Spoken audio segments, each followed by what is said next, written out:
et on enchaîne avec Laurent. Allez, merci d'être venu au micro de Globule Radio. Merci pour votre proposition de m'inviter. La Vallée, c'est le média local et gratuit de la vallée de Chamonix. Donc, tu es venu nous en parler souvent, plusieurs fois déjà.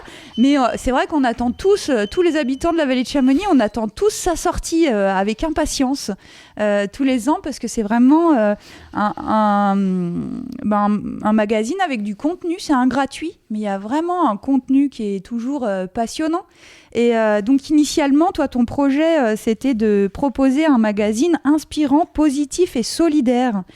Alors pourquoi tu avais ressenti à l'époque ce besoin de proposer ce magazine positif ? Alors effectivement, c'est les 3 valeurs clés du magazine, tenter d'être inspirant, positif et solidaire. C'était en partie pour prendre le contre-pied des réseaux sociaux, de ce qu'on voit circuler à la fois en tant que support, puisque le magazine La Vallée est un magazine papier.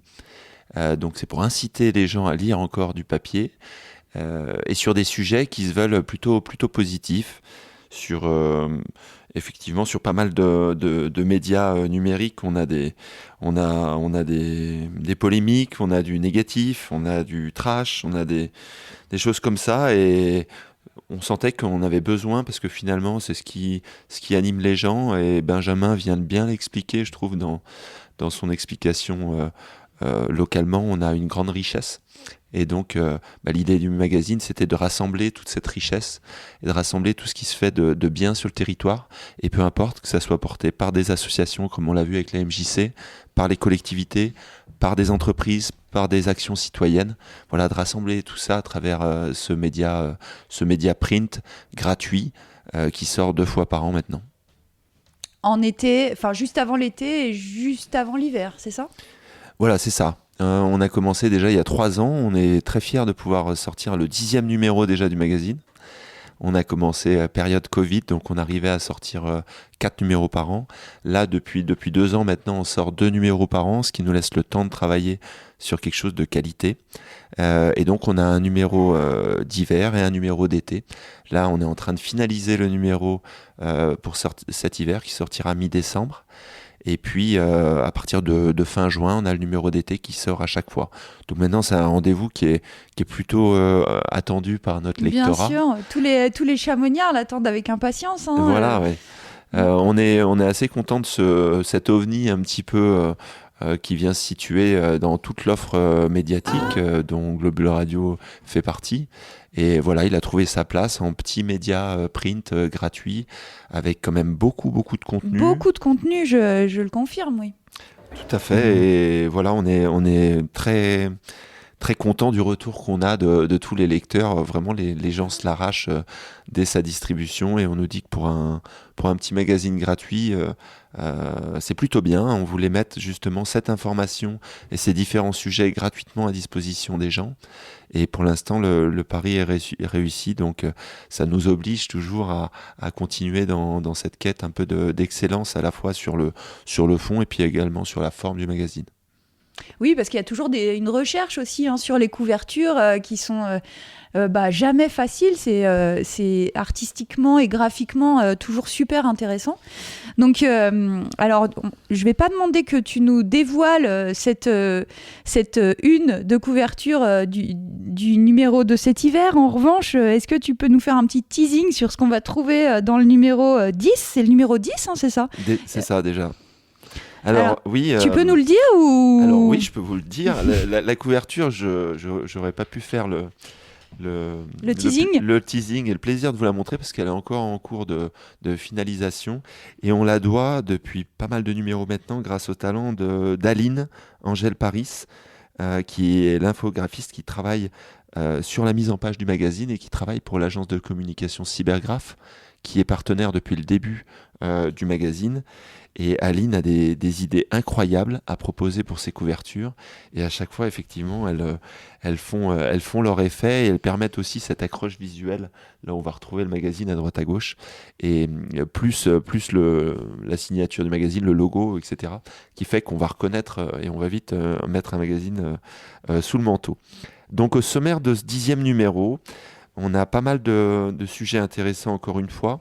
Le grand entretien, qui est à chaque fois où on donne la parole finalement à une personnalité de la vallée, qu'elle soit issue du monde de l'entreprise, du monde associatif, comme ça pourrait être le cas avec Benjamin qui vient de partir pour la MJC, ou du monde politique local. Et là, pour le coup, ça va être un grand entretien politique avec l'élu chamoniard Hervé Villard, qui est l'élu de la vallée en charge de la transition écologique et énergétique. Et de l'économie circulaire. Et de l'économie circulaire, exactement. Et donc, on a eu un très grand entretien très intéressant avec lui, avec Hervé, et qui va nous expliquer finalement que la transition écologique à l'échelle de la vallée, elle doit être comment dire, portée par tout un chacun, à la fois par les politiques, non pas que dans son domaine dans sa direction aménagement et transition à la communauté de communes, mais également dans l'ensemble des services de toutes les collectivités, mais également finalement que tout un chacun est capable de se l'approprier. Et donc il y a tout un programme d'action qui est ouvert pour ça. Donc je vous invite à lire ce grand entretien politique. Ensuite, on va avoir un sujet scientifique sur le ski par Ludovic Ravanel, sur les conséquences futures du changement climatique. On va avoir un sujet de l'info historique sur le village du Tour en hiver.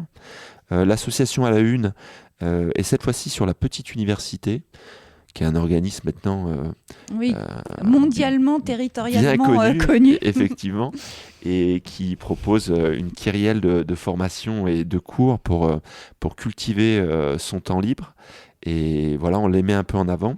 Et en parallèle, on met également une autre association en avant, une jeune association qui s'appelle Zouz Collective, dont Benjamin a dû parler, qui est un groupe de femmes du territoire qui luttent pour l'égalité homme-femme notamment. Donc on les met un petit peu en avant. On a également le Music Corner, qui est le groupe de musique du coin. Cette fois-ci, ça sera sur les Juke Joint.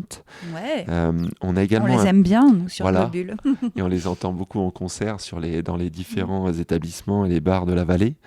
On a également un plaidoyer de Jolan Bérard, qui est notamment animateur de la fresque du climat et qui fait un plaidoyer pour agir face au changement climatique. Un texte plein d'émotions et très inspirant. Et puis on va avoir plusieurs portraits intéressants, notamment l'Irlandaise Wendy Stevenson, le speaker Sébastien Lopez, ou encore, c'est un peu plus lointain, mais un portrait intéressant de la féministe Isabella Charles-Straton, qui a 150 ans en arrière gravissait, faisait des premières en montagne. Ouais, c'est vrai qu'on peut la considérer comme féministe à l'époque, puisqu'elle a défié tout à fait. les lois des hommes. Et non seulement ça, mais elle est venue à la montagne par féminisme, puisqu'à l'époque, au milieu du 19e siècle, en Angleterre, il y avait dans les milieux aristocratiques déjà un premier mouvement féministe. Et c'est son action d'aller gravir les montagnes était déjà revendiquée comme telle. Ok, je l'ignorais. Je l'ai appris j'ai hâte de lire ça. en travaillant sur ce portrait avec d'autres. Et puis, bien sûr, on va avoir d'autres sujets. Un sujet économique sur la fiscalité locale. Et puis des poèmes, des citations, des chiffres clés, des plumes libres également inspirantes. Il faut savoir que le magazine La Vallée, c'est à chaque fois 10 à 12 journalistes, rédacteurs qui participent. Il y a des correcteurs et correctrices. Et puis la mise en page qui est réalisée. Donc c'est vraiment l'ensemble d'une équipe qui travaille là-dessus. Que je tiens à remercier à ce micro. Et en même temps, on ne pourrait pas le réaliser grâce à l'aide également des annonceurs partenaires du magazine qui permettent finalement de donner tout ce contenu gratuitement aux lecteurs. Et donc, merci à l'ensemble des annonceurs, que ce soit des collectivités, des entreprises de la vallée de Chamonix. Et justement, tu étais fier, il y a de quoi, petit colibri, de pouvoir reverser dès ta première année d'existence 1% du chiffre d'affaires à 1% for the Planet. Est-ce que c'est toujours le cas ? Est-ce que c'est toujours possible ? Ou est-ce que pour des raisons économiques, c'est plus possible ? Non, évidemment, dès le départ de cette aventure, le souhait était de reverser une partie du chiffre d'affaires du magazine à 1% for the Planet, ce qui me permet de faire deux annonces tant qu'on parle de ça, c'est d'inciter les entreprises ou même les jeunes entrepreneurs qui nous écoutent à s'inscrire dans cette démarche. Finalement, 1% de leur chiffre d'affaires, c'est assez peu. et ça permet de reverser à des entreprises, à des associations agréées par 1% Force the Planet, et notamment des associations locales. Et à l'heure où je vous parle, on a localement dans la vallée de Chamonix 7 associations locales qui sont agréées, donc des liées entreprises à l'environnement. Plutôt liées à l'environnement. Je peux citer notamment une des dernières associations qu'on a soutenues, c'est Écoterie Vélo, évidemment, mais également vous avez le Butch à Butch qui est affilié à cette association qu'on vient d'aider récemment. On a également aidé l'association Inspire, évidemment, qui est connue sur le territoire. Vous avez également l'association En passant par la montagne, l'association Idéo. Ah oui, pour le lien le des lien enfants naturel, à la nature. Voilà, le lien à la nature. Avec animé par Tiffaine, qui est venu aussi au micro de Globule pour nous parler des rencontres enfance et nature. Voilà, qui avait lieu pendant les vacances de la Toussaint. Juste avant, voilà. Ça, c'est une association qui est agréée également. Et je pense également à Zoom Connection, oui. l'association qui permet d'amener du matériel à des villages au Pakistan pour faire la pratique de la montagne. Voilà, donc c'est très simple, il suffit d'adhérer à cette fondation 1% Force the Planet et de reverser 1% de son chiffre d'affaires à des associations qui localement en ont besoin. Et j'en profite également pour annoncer la création d'un autre fonds de dotation locale qui s'appelle 1% Mont Blanc, qui est un jeune fonds de dotation et qui ambitionne également de faire participer des entreprises locales avec des projets portés localement. 1% Mont Blanc, ça s'appelle, et vous retrouverez ces informations dans les news du magazine La Vallée. Donc tu nous l'as dit, hein, tu nous as mis tu nous as donné envie de lire ce futur magazine. Enfin, qui arrive bientôt, il va sortir quand? Il sort en général le 20 décembre, quelque chose comme ça. Oui, c'est ça, vers la mi-décembre, exactement. Voilà. On est en train de finaliser tout ça. Donc on a vraiment hâte parce que encore une fois, il est riche de contenu, il permet de mieux comprendre notre territoire aussi, hein, et voilà, au-delà du fait qu'il est inspirant, positif et solidaire, il y a un vrai travail autour du territoire et de comment il s'organise, comment on s'organise en territoire ensemble. Oui, c'est un peu politique d'ailleurs finalement comme action. Et le but initial, c'était justement de se poser la question comment on pouvait, en tant que citoyen, agir sur le territoire, pas forcément dans un cadre politique classique d'élu, pas forcément dans un cadre associatif sur différentes actions. Mais voilà, ce magazine répondait un peu à cela. Et effectivement, il est très riche, mais finalement, comme l'a dit Benjamin, auparavant, il représente la richesse qu'on a sur le territoire, qui est quand même incroyable. Hervé Villard, dans le Grand Entretien, parle de la vallée à énergie positive, les énergies au sens propre du terme, c'est-à-dire l'hydroélectricité, tous les types d'énergie qu'on a sur le territoire, mais aussi humainement, on a des profils incroyables, et du coup, c'est aussi de mettre en avant cette richesse de profils et de rassembler un peu les gens, ce qui est également l'action que fait Globule à travers toutes les émissions qu'elle fait d'ailleurs. Oui, et ce que fait la MJC aussi, construire ensemble et faire territoire ensemble, et le magazine La Vallée finalement y contribue, quoi. Tout à fait, il y a finalement beaucoup d'acteurs dans cette volonté-là de fédérer, de se rassembler et d'être plus fort et d'avoir une logique aussi de création ensemble d'un monde local qui ait du sens. Parce que le bassin de vie de la vallée de Chamonix a du sens, et aussi le but du magazine, c'est de montrer les différents villages, les différents hameaux, de Valorcine jusqu'à Servoz. Quand on réalise la distribution à chaque fois du magazine, on traverse tous ces villages, on prend le temps de discuter avec ces différents acteurs, dans des cafés, dans des bars, dans les bibliothèques, dans les librairies, dans les commerces. On échange avec les gens du territoire. C'est extrêmement riche, et voilà, ça fait du bien de montrer un peu ce positivisme qu'il y a sur le territoire en fait quand on discute avec les gens. Et effectivement, il fait pas toujours beau, il y a des sujets différents de conversation, mais on a cette chance-là sur le territoire de la vallée de Chamonix de pouvoir finalement être acteur de tout ça, de se rendre compte de la richesse et de la chance qu'on a d'être sur ce territoire, et de participer un peu collectivement à cette grande histoire. Et donc, tu avais fait un appel à texte. J'ai vu passer cet appel à texte à l'occasion de l'anniversaire des 10 ans du Bouche à Bouche dont tu nous as parlé tout à l'heure. Alors, je voulais savoir, est-ce que tu as reçu de jolies réponses On a eu assez peu de textes, on en a eu quelques-uns. Le challenge, c'était dans un texte assez court d'une dizaine de phrases, d'essayer d'être justement inspirant et positif et solidaire là-dessus. Je pense que les gens sont encore un peu timides pour participer. Cela étant dit, je croise très régulièrement finalement des personnes, parce que maintenant les gens veulent participer au magazine, donc des personnes qui nous sollicitent pour nous proposer leur expertise ou leurs idées finalement pour créer différents textes. Et là, on est relativement ouvert pour échanger. Et c'est ainsi, par exemple, que Jolane Bérard propose un texte très inspirant dans ce numéro-là. Donc, j'en profite d'ailleurs de ce micro pour dire à toutes les personnes qui souhaitent finalement écrire ou participer ou proposer des choses dans le magazine La Vallée qui peuvent être inspirantes, positives et solidaires, de nous contacter et puis d'échanger là-dessus pour voir si c'est possible ou pas. Alors, Voilà. comment ils te contactent ?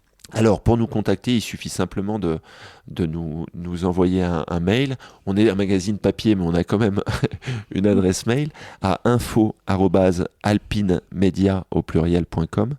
Et puis de se rencontrer d'abord, parce que c'est d'abord de se rencontrer, d'échanger, et puis de voir ce qui est possible. Le magazine La Vallée, au départ, faisait une vingtaine de pages. Aujourd'hui, on est plutôt proche d'une centaine de pages, puisqu'il y a beaucoup de sujets. C'est un MOOC, en fait, maintenant. C'est plus un mag. En tout cas, voilà, on fait notre petite mission d'information, en essayant d'inspirer, d'influencer la population locale 2 fois par an à travers ce petit média. Et voilà, l'objectif maintenant, c'est de consolider un peu tout ça et de répondre aux attentes de nos lecteurs, qui sont à la fois des habitants du territoire de la vallée, mais également des visiteurs qui adorent également le magazine. D'accord, tu me tends la perche un petit peu pour ma question suivante. En fait, je voulais savoir comment tu vois le magazine La Vallée dans 5 ans. Dans 5 ans, je le vois pas forcément être révolutionné dans son format ni dans sa fréquence, mais peut-être encore davantage enrichi par beaucoup de talents. Souvent, on nous dit, mais comment vous faites pour avoir des nouvelles idées, des nouveaux sujets ? Et en fait, les gens ne se rendent pas compte à quel point c'est incroyable le nombre d'initiatives qu'il y a sur le territoire. La vallée est pleine de surprises. Voilà. Et à l'entrée du magazine, on a des news et des bonnes initiatives locales. Et finalement, entre tout ce qui est fait par les collectivités, les différentes manifestations et événements des associations, et puis aussi des entrepreneurs, des entreprises qui sont innovantes, qui sont créées chaque jour sur le territoire, petites ou grosses d'ailleurs.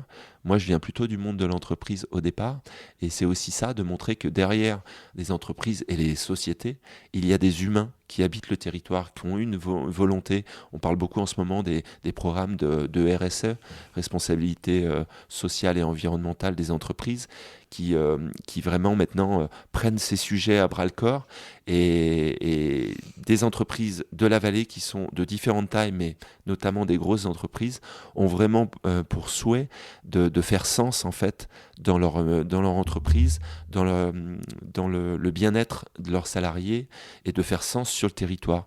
Donc c'est aussi ça l'objectif, c'est de montrer que de pas cliver en fait. Souvent on a tendance à mettre dans une boîte la partie politique, par exemple locale, ou de mettre dans une boîte le côté entreprise qui va être mis dans le côté business finalement, le côté associatif qui va être un peu fleur bleue, le côté non, en fait tout ça est mélangé, tout ça est géré par des humains avec toute leur complexité, et donc c'est de casser un peu ces codes là qui est intéressant aussi de montrer. Ok, donc créer société. Un ensemble. peu à notre niveau, mais en tout cas de participer avec les différents petits médias locaux qu'on peut être, avec les associations, avec les collectivités, avec les entreprises ensemble.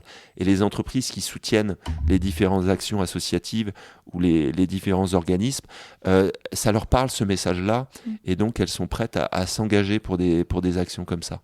Donc voilà, La Vallée dans 5 ans, j'espère que ça soit un média parmi d'autres, et qu'on aurait en tout cas collectivement sur le territoire, qu'on aura avancé dans notre vision commune, qu'on peut avoir pour le territoire dans 30, 50 ans, avec notamment le changement climatique, et finalement avec peut-être une feuille de route des différentes étapes pour collectivement arriver à aller vers cette vision commune, et que nous, finalement, médias comme structure autour de la vallée, politique, entreprise ou association, eh ben, on accompagne, et qu'on soit assez solidaires les uns des autres vers cet objectif commun.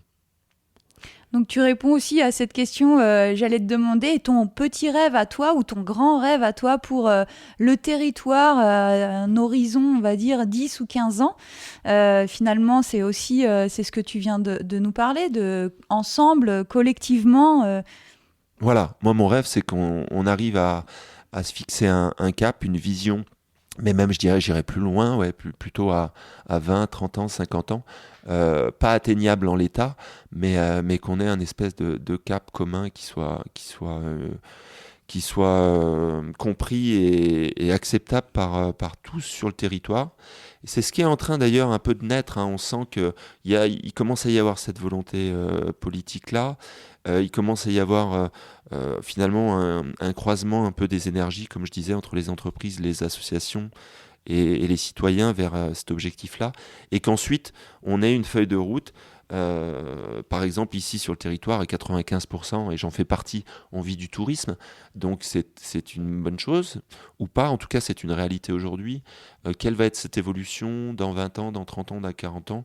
D'abord se dire les choses, après se donner des objectifs, et puis pour que les gens finalement aient une lecture et une vision et une appréhension de la vie locale. Voilà. Il y a également ce qui se passe au niveau national et international, hein.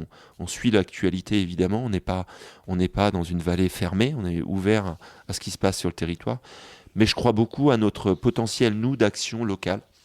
Et voilà, en tout cas, nous, petites fourmis qu'on est, on peut agir localement dans la petite durée de notre existence. Et c'est ça qui m'anime, en tout cas, qui nous anime. Merci Laurent, on va rester sur ces mots qui t'animent.